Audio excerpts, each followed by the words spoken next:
question of that. Come back.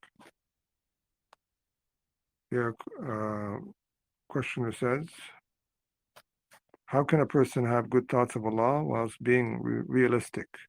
For example, a person thinks they cannot achieve something like marriage or lots of wealth. Is that them having bad thoughts of Allah or just being realistic?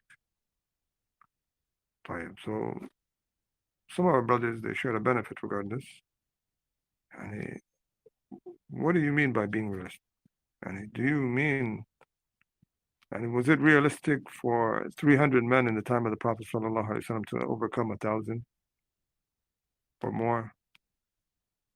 And was it realistic how we heard people of stories of things that we wouldn't assume, and Allah subhanahu wa ta'ala granted something to happen in the past. What is the whole Quran and Sunnah for us? Is for us to be more attached to Allah than the means, and to have good thoughts of Allah subhanahu wa ta'ala. And the whole affair with the stories of the prophets, the stories with their people, all this is a reminder for them that Allah subhanahu wa ta'ala will not disappoint those who place their trust in Him. So this being realistic affair, it kind of lowers people's iman and makes them more attached to the means, materialistic affairs.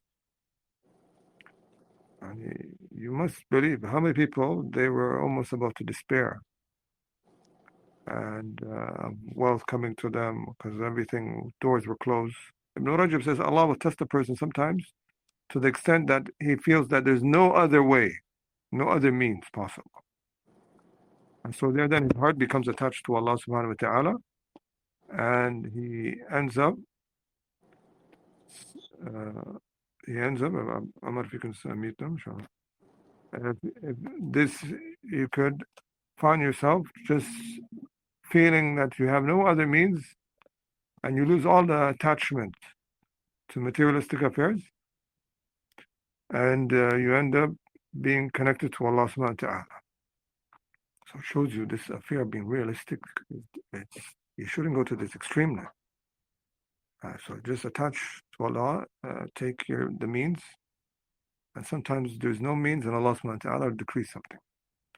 And we've seen it happen, and we've heard stories, all of us have experiences, sometimes things that we even are overwhelmed how it happened. But Allah subhanahu wa ta'ala made it happen. Barakallahu fiik.